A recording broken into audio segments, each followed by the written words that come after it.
Veja aí metade do verso 2, eu vou destacar aqui 5 coisas que Jesus fez durante o tempo em que esteve com os discípulos depois da sua ressurreição.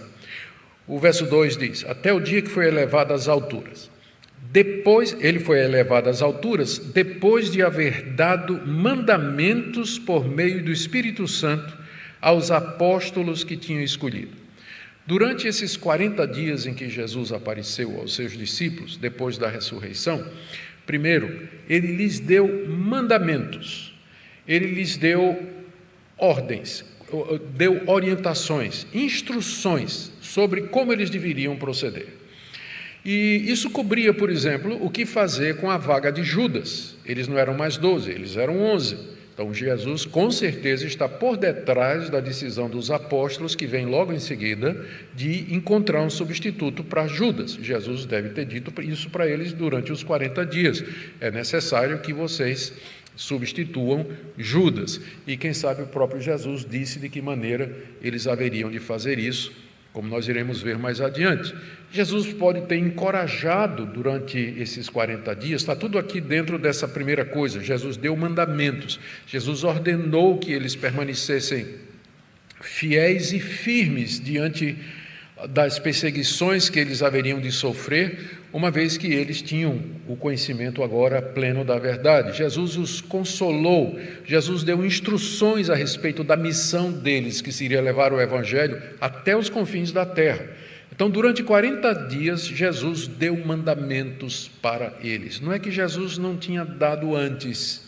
Durante os 3 anos que Jesus estava aqui, Jesus deu mandamentos, deu orientações para eles, Sermão do Monte, por exemplo. Mas agora esses mandamentos estão relacionados com a missão que Jesus tinha dado para eles de ir pelo mundo todo e pregar o Evangelho a toda criatura. Como é que eles iam fazer isso? Com que autoridade eles iam fazer isso? Que encorajamento eles precisavam para fazer isso? Que dificuldades eles teriam que enfrentar? Que providências eles precisavam tomar? Durante 40 dias, Jesus deu ordens para eles, instruiu como eles deveriam ir em frente e cumprir o mandamento. Note que ainda dentro desse dado mandamentos do verso 2, que Lucas diz que Jesus fez isso por meio do Espírito Santo.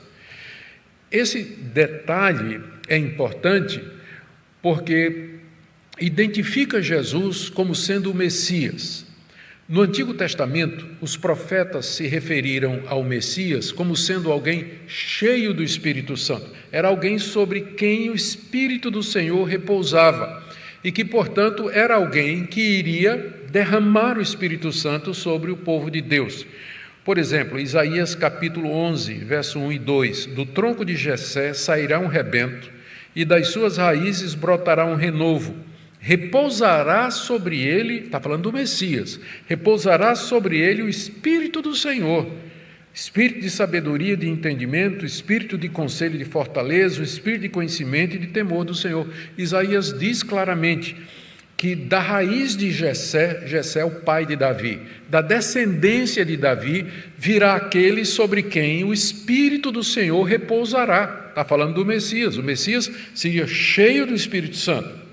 Ou Isaías capítulo 61, verso 1, um versículo que o próprio Jesus cita e aplica a ele quando estava ensinando na sinagoga: o Espírito do Senhor Deus está sobre mim, porque o Senhor me ungiu para pregar boas novas aos pobres, enviou-me a curar os quebrantados de coração. Isso é uma passagem messiânica. O Messias aqui, falando através de Isaías, diz: o Espírito do Senhor está sobre mim. E mais tarde Jesus vai dizer: essa palavra se cumpre em mim, quando ele estava ensinando na sinagoga, o que deixou todo mundo furioso, não é?